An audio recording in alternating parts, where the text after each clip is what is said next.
Supreme court के सबर का पैमाना आज लबरेज हो गया। नैब चेयरमैन को कहा खोलो स्विस केसेस वरना खाओ जेल की हवा। जज साहिबान ने चेयरमैन को झाड़ा, ब्यूरोक्रेट्स को झाड़ा, लॉ सेक्रेटरी को झाड़ा और एफआईए के एक आला अफसर को हथकड़ियां लगाकर सलाखों के पीछे धकेल दिया। फाजिल अदालत के जारहाना तर्ज अमल का मतलब क्या है और क्या ऐवान सदर से आज नींद कोसों दूर होगी? मैं हूं फहाद हुसैन और यह है सेंटर स्टेज।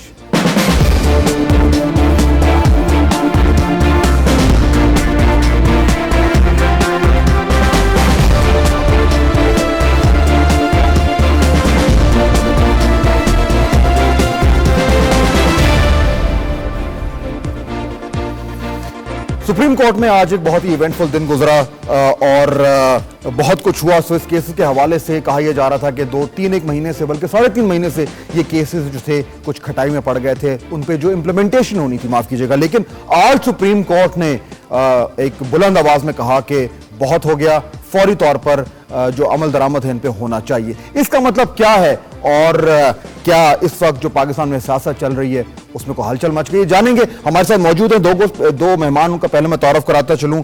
अहमद बिलाल सूफी मायानाज कानूनदान हैं, इंटरनेशनल लॉ पे उनकी मजबूत गिरफ्त है, उनसे बात करेंगे और जानेंगे कि स्विस केसेस का अब क्या मुस्तकबिल है। और उसके साथ स्टूडियो में हमारे साथ मौजूद हैं जनाब नसीर भुट्टा साहब, पाकिस्तान मुस्लिम लीग नून से इनका ताल्लुक है, नेशनल असेंबली के मेंबर हैं लाहौर से, ये भी हमें ज्वाइन कर रहे हैं और चंद ही लम्हों में हमें एक और भी गेस्ट हैं वो ज्वाइन करेंगे।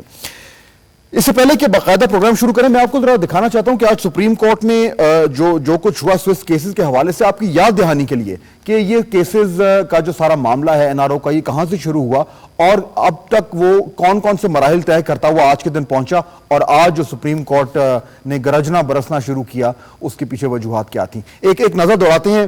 पहले मैं आपको दिखाता चलूं कि एनआरओ का जो फैसला है वो आपको जैसे याद होगा कि 16 दिसंबर को आया था और अदालत ने अपने फैसले पर अमल दरामद का जो है वो जायजा अदालत लेती रही। 11 फरवरी को सुप्रीम कोर्ट ने रिमार्क्स दिए। 17 रुकनी बेंच ने चेयरमैन नैब को हटाने का कहा था। अभी तक बैठा है ये 11 फरवरी को। 20 फरवरी को एडिशनल प्रोसिक्यूटर जनरल नैब अब्दुल बसीर कुरैशी को बरतरफ कर दिया गया, जबकि प्रोसिक्यूटर जनरल नैब को हटाने के लिए समरी जो थी वो वजीर आजम को अरसाल कर दी गई थी।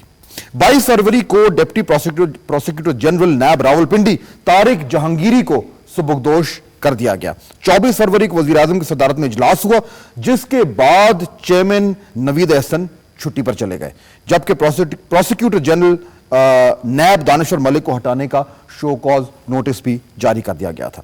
इसके अलावा एनआरओ ज़दा वुज़रा और हुकूमती अहलकार अदालतों में पेश होते रहे। हुकूमत ने अब मजीद 2 काम करने हैं। नंबर 1, स्विस केसेस खोलने के लिए खत लिखना है और दूसरा यह कि मलिक कयूम जो साबिक़ अटॉर्नी जनरल है उनके खिलाफ कार्रवाई करनी है। ये दोनों 16 फरवरी का जो 16 दिसंबर का माफ कीजिएगा जो जजमेंट था, फैसला था, उसमें ये दोनों चीजें लिखी हुई थी। अभी तक इन दोनों पे अमल दरामद नहीं हुआ और इसीलिए आज सुप्रीम कोर्ट ने अपनी बरहमी का इजहार किया। आज 30 मार्च को सुप्रीम कोर्ट ने 24 घंटे की मोहलत दी है कि ये काम जो है जिनका मैंने अभी जिक्र किया ये फौरी तौर पर हो जाने चाहिए।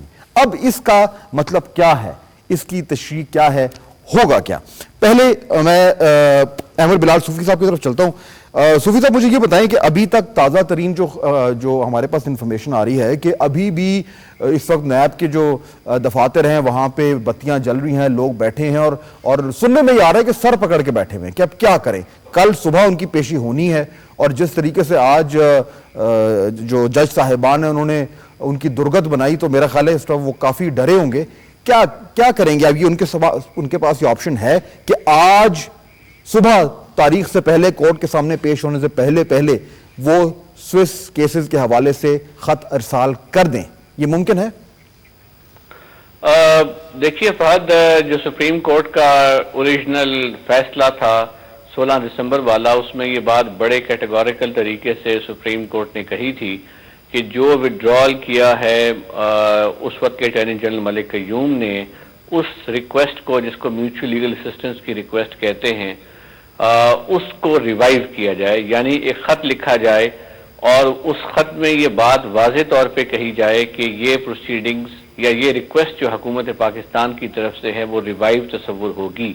اس کے بعد معاملہ سوئز حکام پر ہوگا کہ وہ اس کو کیسے لیتے ہیں، کیسز کھولتے ہیں نہیں کھولتے، پریزیڈنشل امیونٹی کے ایشو کو ڈسکس کرتے ہیں نہیں کرتے، یہ معاملہ ان کی جورسڈکشن کا ہے۔ لیکن سپریم کورٹ نے یہ بات 16 دسمبر کو کہہ دی تھی۔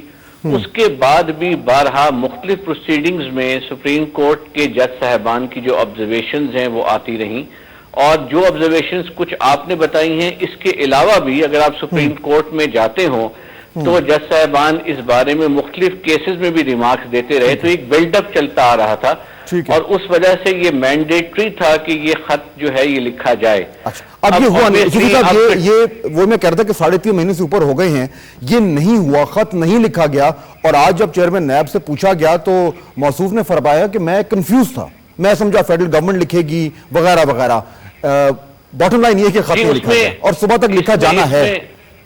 جی وہ لکھا جانا ہے، اس میں ایک انٹرنل کنفیوژن شاید ہو سکتی ہے ایگزیکٹو کی سطح پر ہو کہ خط لکھے گا کون، کیا فیڈرل گورنمنٹ لکھے گی یا نیب لکھے گا، یہ ایک انٹرنل ایشو ہے، لیکن یہ انٹرنل ایشو اب تک ریزالو ہو جانا چاہیے تھا، اور سپریم کورٹ نے جو برہمی کا اظہار کیا ہے اس کی وجہ بھی یہی ہے کہ باوجود اتنے ہفتے گزر جانے کے بعد یہ ایشو جو ایک جینوئن لیگل کنفیوژن بھی ہے وہ اب تک ریزالو کیوں نہیں ہوئی۔